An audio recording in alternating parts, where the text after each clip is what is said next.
Why do we burp? डकार क्यों आती है? दरअसल जब हम खुराक खाते हैं तो वो स्टमक में चली जाती है।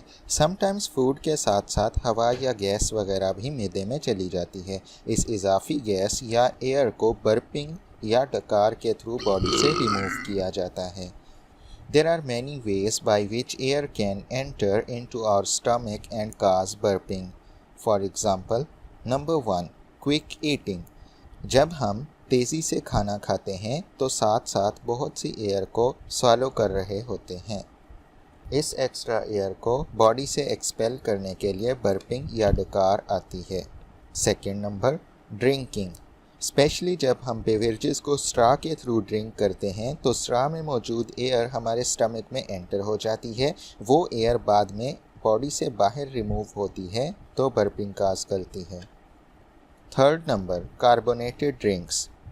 कार्बोनेटेड बेवरेजेस जैसा कि Coca Cola, Pepsi, 7 up, Sprite वगैरह में बहुत ज़्यादा मिकदार में कार्बन डाइऑक्साइड गैस मौजूद होती है। ये कार्बन डाइऑक्साइड गैस भी स्टमक से रिलीज़ होते हुए डकार की सूरत में खारिज होती है। Number 4, bacteria. हमारी इंटेस्टाइन में बैक्टीरिया मौजूद होते हैं जो हमारे लिए यूज़फुल हैं और हमारी खुराक को डाइजेस्ट करने में हेल्प करते हैं। जब अनडाइजेस्टेड फूड की ब्रेकडाउन होती है तो इस दौरान में डिफरेंट टाइप्स की गैसेस प्रोड्यूस होती हैं। समटाइम्स ये गैसेस अपवर्ड डायरेक्शन में मूव करती हुई स्टमक तक पहुंच जाती हैं और फिर स्टमक से बाहर मूव करते हुए डकार की सूरत में खारिज हो जाती। Number 5, improper digestion.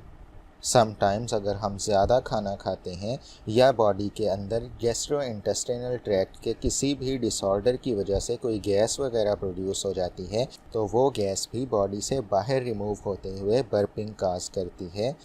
तो कॉमनली ये वो तमाम बातें हैं जिनकी वजह से हमें डकार आती है। Thanks for watching. Please like my videos and subscribe to my channel for more such videos. अल्लाह हाफिज़।